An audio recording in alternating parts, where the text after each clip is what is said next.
మొదలుపెట్టాం. ఈరోజు తెలంగాణ రాష్ట్ర ప్రభుత్వం 10వ తరగతికి సంబంధించినటువంటి ఫలితాల జాబితాను విడుదల చేసిన సందర్భంగా ఒక మారుమూల ప్రాంతంలో ఉన్నటువంటి కొండాపూర్ అనేటువంటి ప్రభుత్వ పాఠశాలల్లో 579 మార్కులు సాధించడం అనేటువంటిది ఇది చరిత్రను తిరగరాసినటువంటి అంశంగా చెప్పొచ్చు.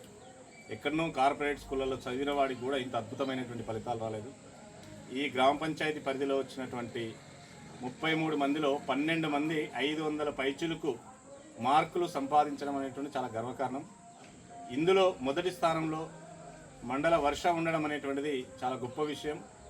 తను పుట్టినటువంటి కుటుంబం చాలా పేదరికంలో ఉన్నటువంటి కుటుంబం, ఒక మారుమూల పల్లెల్లో ఉన్నటువంటి కుటుంబం, పెద్దగా చదువుకు నోచుకోనటువంటి గ్రామంలో పుట్టినటువంటి ఈ గ్రామంలో జన్మించి ఇంతటి అద్భుతమైనటువంటి ఫలితాలు సాధించడం అనేటువంటిది చాలా గర్వకారణమైనటువంటి విషయం. అలాగే ఇంతటి అద్భుతమైనటువంటి ఫలితాలు సాధించడానికి కారణమైనటువంటి పాఠశాలలో ఉన్నటువంటి ఉపాధ్యాయుల యొక్క కృషి చాలా అమోఘమైనటువంటిది, అభినందనీయమైనటువంటి అంశం.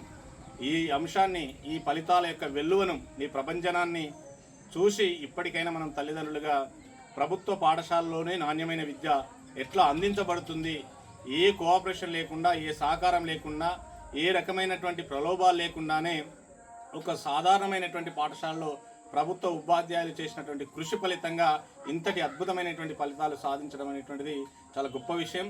ఇప్పటికైనా మన ప్రభుత్వ పాఠశాలల వైపు ఆలోచించాలి, ప్రభుత్వ పాఠశాల యొక్క అభ్యున్నతి కోసం కృషి చేయాలి.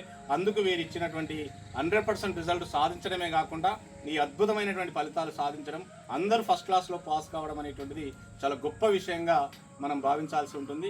ఈ విషయాన్ని మనం అందరం చాలా పండగ వాతావరణం చేసుకోవాల్సినటువంటి అవసరం ఉందని తెలియజేస్తూ, వీరందరికీ ముఖ్యంగా వర్షకు ప్రత్యేకంగా, వారి తల్లిగారికి కూడా ప్రత్యేకంగా అభినందనలు తెలుపుకుంటూ సెలవు తీసుకుంటున్నాను. Thank you very much.